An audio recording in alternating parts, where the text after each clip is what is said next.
Kerala PSC junior instructor welder എന്ന തസ്തികയിലേക്കുള്ള preparatory ക്ലാസ്സുകളാണ് നമ്മൾ ഈ വീഡിയോ സീരീസിലൂടെ ചെയ്തുകൊണ്ടിരിക്കുന്നത്. കഴിഞ്ഞ ക്ലാസ്സിൽ നമ്മൾ ഏകദേശം 60ഓളം ക്വസ്റ്റ്യൻസ് ഡിസ്കസ് ചെയ്തു. ഇന്ന് നമ്മൾ 61 മുതലുള്ള പ്രീവിയസ് ഇയർ ക്വസ്റ്റ്യൻസുകളാണ് ഡിസ്കസ് ചെയ്യുന്നത്. നമുക്ക് 61ാമത്തെ ക്വസ്റ്റ്യനിലേക്ക് പോവാം. The hottest temperature of oxy acetylene flame is neutral flame, carburising flame, oxidising flame, oxy LPG flame. നമുക്കറിയാം ഓക്സി അസറ്റിലിൻ ഫ്ലെയിം എന്ന് പറയുന്നത് ഓക്സിജന്റെയും അസറ്റിലിന്റെയും മിക്സ്ചർ വഴി നമ്മൾ ബേൺ ചെയ്യുന്ന അല്ലെങ്കിൽ പ്രോസസ്സ് ചെയ്യുന്ന ഒരു മെത്തേഡാണ്. അവിടെ നമുക്ക് 3 തരത്തിലുള്ള ഫ്ലെയിംസ് ആണ് ക്ലാസിഫൈ ചെയ്യുന്നത്: neutral flame, carburising flame and oxidising flame.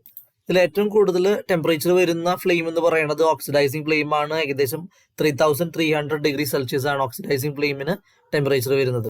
നമുക്ക് ഡീറ്റെയിൽ ആയിട്ട് തന്നെ നോക്കാം. അപ്പോൾ ഈ പിക്ചറിൽ കാണിച്ചിരിക്കുന്ന ഫസ്റ്റ് ഫ്ലെയിം എന്ന് പറയുന്നത് ന്യൂട്രൽ ഫ്ലെയിം ആണ്. സെക്കൻഡ് വൺ കാർബറൈസിംഗ് ഫ്ലെയിം ആണ്. മൂന്നാമത് ഓക്സിഡൈസിംഗ് ഫ്ലെയിം ആണ്. ന്യൂട്രൽ ഫ്ലെയിമിന്റെ ടെമ്പറേച്ചർ 3100 ഡിഗ്രി സെൽഷ്യസ് ആണ്. നമ്മൾ കോമൺ ആയിട്ട് യൂസ് ചെയ്യുന്ന ഒരു ഫ്ലെയിം ആണ് ന്യൂട്രൽ ഫ്ലെയിം.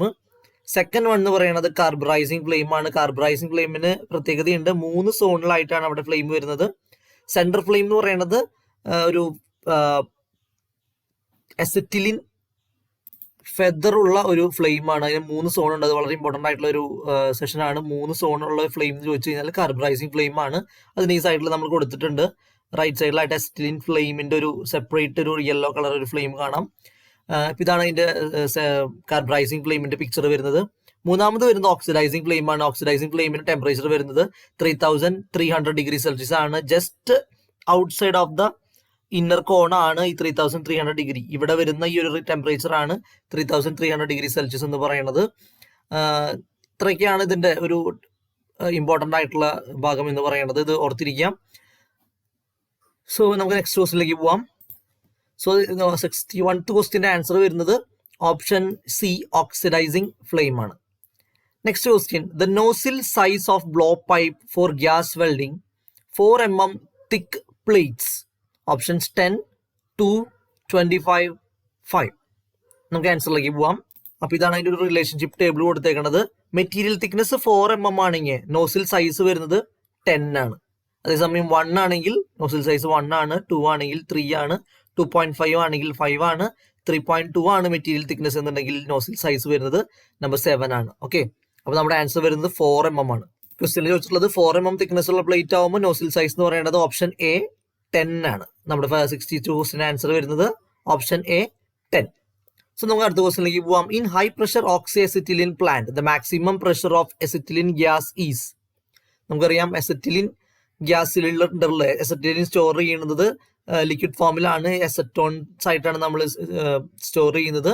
അപ്പൊ അതിൽ പ്രഷർ എന്ന് പറയുന്നത് 15 കിലോഗ്രാം പെർ സെന്റിമീറ്റർ സ്ക്വയർ അല്ലെങ്കിൽ 15 to 16 കിലോഗ്രാം പെർ സെന്റിമീറ്റർ സ്ക്വയറിലാണ് നമ്മൾ അസറ്റിലിൻ സ്റ്റോർ ചെയ്യുന്നത്. നമുക്ക് എൻ്റെ ഡീറ്റെയിൽ ആൻസറിലേക്ക് പോവാം. The gauge pressure of the cylinder is charged with acetylene at 15 degree Celsius and is equal to 1568 kilopascal, that is 16 kilogram force per centimeter square when the acetone is the solvent. അപ്പോൾ നമ്മൾ acetone എന്ന് പറയുന്ന സോൾവെന്റിലാണ് നമ്മൾ acetylene store ചെയ്യുന്നത് for safety പർപ്പസിന് വേണ്ടിയിട്ട്. അപ്പോൾ അതിന്റെ പ്രഷർ റേഞ്ച് വരുന്നത് 15 to 16 kilogram force per centimetre square ആണ്. നമ്മുടെ ഓപ്ഷൻസിൽ നമുക്കുള്ള ഓപ്ഷൻസ് എന്ന് പറയുന്നത് 5, 15, 20, 25 ആകുമ്പോൾ നമ്മുടെ ആൻസർ വരുന്നത് option B 15 kilogram per centimetre square ആണ്. നെക്സ്റ്റ് ക്വസ്റ്റ്യനിലേക്ക് പോവാം. The for complete combustion of 1 volume of acetylene requires dash volume of oxygen. Options 3, 5, 1.5 and 2.5. നമുക്കറിയാം കംപ്ലീറ്റ് കമ്പഷൻ ഓഫ് അസറ്റിലിൻ എന്ന് പറയുമ്പോൾ എത്ര എമൗണ്ട് ഓക്സിജൻ വേണമെന്നാണ് ചോദിച്ചിരിക്കുന്നത്. നമുക്ക് അതിന്റെ കെമിക്കൽ ഇക്വേഷനിലേക്ക് തന്നെ പോവാം. ആ റിയാക്ഷൻ നടക്കുന്ന ഇക്വേഷനിലേക്ക് തന്നെ പോവാം. അപ്പൊ ഇതാണ് അവിടെ നടക്കുന്ന കംപ്ലീറ്റ് കമ്പഷൻ ഓഫ് അസറ്റിലിൻ എന്ന് പറയുന്നത്. C2H2 plus 5/2 oxygen O2 gives 2 CO2 plus water ആണ്. സോ ഇവിടെ കംപ്ലീറ്റ് കമ്പഷന് വരുന്ന ഓക്സിജന്റെ അളവ് എന്ന് പറയുന്നത് 5/2 O2 ആണ്. That means the answer is 2.5. 5/2 അല്ലെങ്കിൽ 2.5 വോള്യൂം ഓഫ് ഓക്സിജൻ ആണ് നമുക്ക് complete combustion of 1 molecule of അല്ലെങ്കിൽ 1 ആറ്റം ഓഫ് അസറ്റിലിന് ആവശ്യമുള്ളത്. സോ ആൻസർ എന്ന് പറയുന്നത് option D 2.5 volume of oxygen ആണ് ആൻസർ വരുന്നത്. 2.5 volume of oxygen. Next question, Next question, commutators are made out of options mild steel, aluminum segments, copper segments, and option D cast iron segments.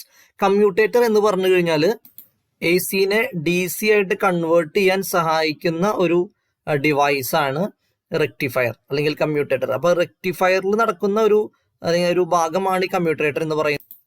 ജനറേറ്ററിൽ നിന്ന് വരുന്ന കറണ്ടിനെ ഒരു half മറ്റൊരു ഡയറക്ഷനിലേക്ക് convert ചെയ്യാൻ സഹായിക്കുന്ന ഒരു പാർട്ടാണ് കമ്മ്യൂട്ടേറ്റർ എന്ന് പറയുന്നത്. അപ്പൊ അതിന്റെ ഭാഗം ഉണ്ടാക്കിയിരിക്കുന്നത് കോപ്പർ വെച്ചിട്ടാണ്, കോപ്പർ മെറ്റൽ വെച്ചിട്ടാണ് അത് ഉണ്ടാക്കിയിട്ടുള്ളത്. അപ്പൊ ഈ കാണുന്നതാണ് കമ്മ്യൂട്ടേറ്റർ എന്ന് പറയുന്നത്. ഇവിടെ ഈ കമ്മ്യൂട്ടേറ്റർ എന്ന് കാണിച്ചിട്ടുണ്ട്. അപ്പൊ ഈ റെക്ടിഫയറിന് ഉള്ളിൽ വരുന്ന ഒരു ഭാഗമാണ് കമ്മ്യൂട്ടേറ്റർ. അതാണ് നമുക്ക് എ സിനെ ഡി സി ആയിട്ട് കൺവേർട്ട് ചെയ്യുമ്പോൾ ഒരു വൺ ഡയറക്ഷനിലേക്ക് കറണ്ടിനെ ഒരു ഹാഫിനെ കൺവേർട്ട് ചെയ്യാൻ സഹായിക്കുന്ന ഒരു പാർട്ട് എന്ന് പറയുന്നത്. അപ്പൊ ഇതാണ് റോട്ടറി കോയിൽസ്, ഒരു സ്റ്റേറ്റർ മാഗ്നറ്റ്സ് ഉണ്ട്, ബ്രഷസ് ഉണ്ട്, ഷാഫ്റ്റ് ഉണ്ട്. അപ്പൊ ഇതാണ് ഈ ഭാഗമാണ് കമ്മ്യൂട്ടേറ്റർ എന്ന് പറയുന്നത്. നമ്മുടെ ക്വസ്റ്റ്യനിൽ ചോദിച്ചേക്കുന്നത് commutators are made out of, option എന്ന് വരുന്നത് ഓപ്ഷൻ സി കോപ്പർ സെഗ്മെന്റ്സ് ആണ്. കോപ്പർ സെഗ്മെന്റ്സ് ആണ് അതിന്റെ ആൻസർ വരുന്നത്. അടുത്ത question, in straight polarity the heat distribution in electrode side is. Straight polarity എന്ന് പറഞ്ഞാൽ നമുക്കറിയാം റിവേഴ്സ് പൊളാരിറ്റി ഉണ്ട്, സ്ട്രേറ്റ് പൊളാരിറ്റി ഉണ്ട്. സ്ട്രേറ്റ് ഡി സിയിലാണ് നമുക്കത് പ്രധാനമായിട്ടും വരിക. അപ്പൊ ഈ ഡി സി വെൽഡിംഗ് മെഷീനിൽ വർക്ക് പീസ് നെഗറ്റീവും ഇലക്ട്രോഡ് പോസിറ്റീവ് ആവുന്ന ഒരു ഇതിനെയാണ് നമ്മൾ സ്ട്രേറ്റ് പൊളാരിറ്റി എന്ന് പറയാം. അവിടെ ഇലക്ട്രോഡ് സൈഡിൽ വരുന്ന ഹീറ്റ് ഡിസ്ട്രിബ്യൂഷൻ എന്ന് പറയുന്നത് 1/3 ആണ്. അതേസമയം റിവേഴ്സ് പൊളാരിറ്റിയിൽ ഇലക്ട്രോഡ് സൈഡിൽ വരുന്നത് 2/3 ആണ്. സ്ട്രേറ്റ് പൊളാരിറ്റി എന്ന് പറയുന്നത് നമ്മൾ പറഞ്ഞു negative side electrode work piece നെഗറ്റീവും ഇലക്ട്രോഡ് പോസിറ്റീവായിട്ട് വരുന്ന കേസിനെയാണ് നമ്മൾ സ്ട്രേറ്റ് പൊളാരിറ്റി എന്ന് പറയാം. അപ്പൊ നമുക്ക് അവിടെ വരുന്ന heat distribution 2/3 of the total arc heat is generated near base plate and rest is generated at electrode tip ആണ്. അപ്പൊ rest is generated at electrode tip എന്ന് പറയുമ്പോൾ അവിടെ 1/3 ആണ്. 2/3 ആണ് എടുത്തിട്ടുണ്ടെങ്കിൽ റിമെയിൻസ് ഉള്ളത് 1/3 ആണ്. 1/3 ഹീറ്റ് ജനറേറ്റ് ചെയ്യുന്നത് ഇലക്ട്രോഡ് ടിപ്പിലാണ് സ്ട്രേറ്റ് പൊളാരിറ്റിയിൽ. അതേസമയം റിവേഴ്സ് പൊളാരിറ്റിയിൽ നേരെ തിരിച്ചാണ്, ഇലക്ട്രോഡ് സൈഡിലാണ് കൂടുതൽ ഹീറ്റ് ജനറേറ്റ് ചെയ്യുന്നത്. അപ്പൊ ആ ഒരു കൺസെപ്റ്റ് വെച്ചിട്ടാണ് നമ്മൾ കാസ്റ്റ് അയണൊക്കെ നമ്മൾ റിവേഴ്സ് പൊളാരിറ്റിയിൽ നമ്മൾ വെൽഡ് ചെയ്തെടുക്കുന്നത്. കാസ്റ്റ് അയൺ ബ്രാസ് ഒക്കെ നമ്മൾ വെൽഡ് ചെയ്യുമ്പോൾ റിവേഴ്സ് പൊളാരിറ്റിയിലാണ് നമ്മൾ ചെയ്തെടുക്കുക. സോ നമ്മുടെ ആൻസർ വരുന്നത് 1/3 ആണ്. Option A 1/3.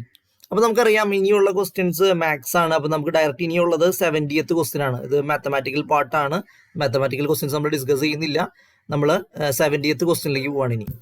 The metal transfer method is not used in MIG or MAG welding process.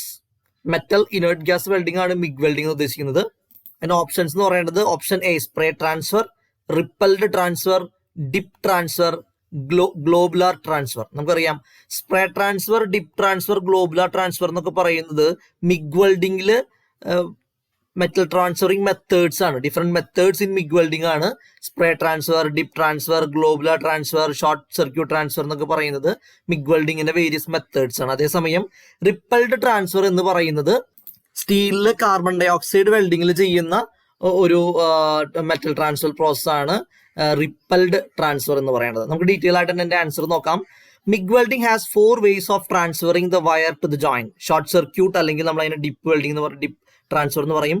Globular transfer, spray transfer, pulsed spray transfer. The transfer method in metal inert gas MIG welding in which the tip of the wire dips and short circuits in the weld pool during the weld sequence. The short circuit causes a rise in current that melts off the tip of the wire. അപ്പൊ അതാണ് dip welding എന്ന് ഉദ്ദേശിക്കുന്നത്, ആ dip and short circuit എന്ന് ഉദ്ദേശിക്കുന്നത്. അതേസമയം repelled transfer, ആ wrong answer എന്താ നോക്കാം.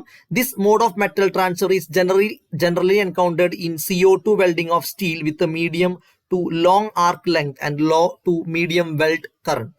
സോ അപ്പൊ അതിന്റെ ആൻസർ വരുന്നത് റിപ്പൽഡ് ട്രാൻസ്ഫർ ആണ്. നമ്മളോട് ചോദിച്ചിരിക്കുന്ന ക്വസ്റ്റ്യൻ കൃത്യമായിട്ട് വായിക്കണം. The metal transfer method is not used in MIG or MAG welding process ആണ്.